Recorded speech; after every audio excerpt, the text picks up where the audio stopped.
Hello everyone, কেমন আছো তোমরা? আশা করি সবাই খুব ভালো আছো আর আমিও খুব ভালো আছি।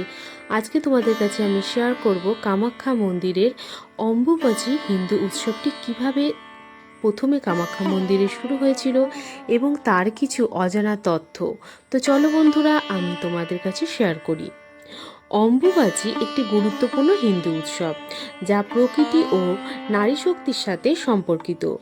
এই সময়ের আচার অনুষ্ঠানগুলি পালন করে মানুষ প্রকৃতি ও দেবী মায়ের প্রতি শ্রদ্ধা জানায়।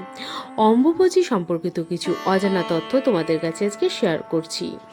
অম্বুবাচী শব্দটি এসেছে সংস্কৃত শব্দ অম্বু বা জল এবং বাচি মানে বৃদ্ধি থেকে, যা বর্ষার আগমন এবং ধরিত্রীর উর্বর হওয়ার প্রতীক।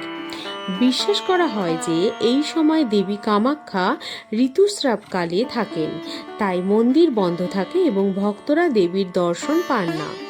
এই সময়কালে কিছু নির্দিষ্ট কাজ যেমন চাষাবাদ, গৃহপ্রবেশ, বিবাহ ইত্যাদি করা উচিত নয়। অম্বুবাচীর সময় কিছু বিশেষ নিয়ম পালন করা হয়, যেমন আগুন জ্বালিয়ে রান্না করা, খাবার না খাওয়া, চুল ও নখ না কাটা ইত্যাদি। অম্বুবাচীর পর দেবীর নতুন বস্ত্র পরানো হয় এবং মন্দির পুনরায় খোলা হয়।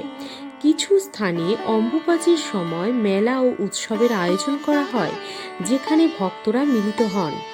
অম্বুবাচী মূলত সৃষ্টি, উর্বরতা এবং নারী শক্তির প্রতীক। কিছু লোক এই সময়কালে গুরুত্বপূর্ণ জপ এবং গুরু পূজা করে থাকেন। দেবী কামাখ্যায় অম্বুবাচী ভগবতীর ষোড়শযাত্রার মধ্যে অন্যতম একটি হল অম্বুবাচী যাত্রা। অম্বুবাচী কথাটি এসেছে সংস্কৃত শব্দ অম্ব ও বাচি থেকে। অম্ব শব্দের অর্থ হলো জল এবং বাচি শব্দের অর্থ হলো বৃদ্ধি।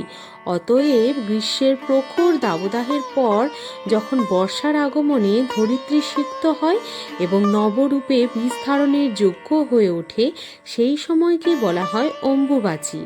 জ্যোতিষশাস্ত্রে বলা হয়েছে, সূর্য যেবারে যে সময় মিথুন রাশিতে গমন করে তার পরবর্তী সেইবারে সেই কালে অম্বুবাচী হয়, অর্থাৎ পৃথিবী এই সময় ঋতুমতী হন। মহাজাগতিক ধারায় পৃথিবী যখন সূর্যের মিথুন রাশিস্থ আদ্রা নক্ষত্রে অবস্থান করে, সেদিন থেকে বর্ষাকাল শুরু করা হয়। আমাদের হিন্দু শাস্ত্রে পৃথিবীকে মাতৃস্থানীয় বলা হয়। বেদে এই রকম বলা হয়েছে, তিনি আমাদের মা। পৌরাণিক যুগেও পৃথিবীকে ধরিত্রী মাতা বলা হতো। তাহলে দেখা যাচ্ছে পৃথিবী আমাদের মা, কারণ সেখানেই আমাদের জন্ম। শুধু আমাদের কেন, ফুল, পাখি, প্রকৃতি, এক কথায় সবাই আমরা পৃথিবীর সন্তান। আমরা জানি মেয়েদের ঋতুকাল বা রজস্বলা বলা হয় এবং একজন নারী তারপরে সন্তান ধারণে সক্ষম হন। ঠিক তেমনি প্রতি বছর অম্বুবাচীর এই 3 দিনকে পৃথিবীর ঋতুকাল ধরা হয়। এর সাথে প্রাচীন কৃষি ব্যবস্থা জড়িয়ে আছে। এই 3 দিন জমিতে কোনো চাষ করা হয় না। বর্ষায় সিক্ত পৃথিবী নতুন বছরে নতুন ফসল উৎপাদনের উপযোগী হয়। উর্বরতা কেন্দ্রিক কৃষি ধারায় নারী এবং ধরিত্রী সমার্থক বলে গণ্য করা হয়। আষাঢ় মাসের শুরুতে পৃথিবী বা বসুমতী মাতা যখন বর্ষার নতুন জলে সিক্ত হয়ে ওঠে, তখন তাকে ঋতুমতী নারী রূপে গণ্য করা হয় এবং শুরু হয় অম্বুবাচী প্রবৃত্তি। তার ঠিক 3 দিন পরে সেটা শেষ হয়, সেটা হলো অম্বুবাচী নিবৃত্তি। এই নিবৃত্তির পরই প্রাচীনকালে জমি চাষ করত কৃষকেরা। এখনও বিভিন্ন জায়গায় এই নিয়ম রক্ষা করা হয়। ভারতের বিভিন্ন জায়গাতে এটা রজোৎসব নামেও পালিত হয়।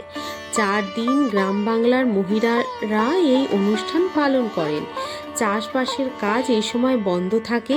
এই অনুষ্ঠান উপলক্ষে পিঠা পায়েস বানানোর রীতি আছে। এই অনুষ্ঠানে বিধবা মহিলারা 3 দিন ধরে ব্রত রাখে। অম্বুবাচীর আগের দিন রান্না করা খাবার তারা 3 দিন ধরে খান। ওই 3 দিন তারা কোনো গরম খাবার খান না। সমস্ত দেবী মন্দির বন্ধ থাকে। তো কেমন লাগলো বন্ধুরা আজকের এই ভিডিওটি? ভালো লাগলে অবশ্যই লাইক, কমেন্ট, সাবস্ক্রাইব করতে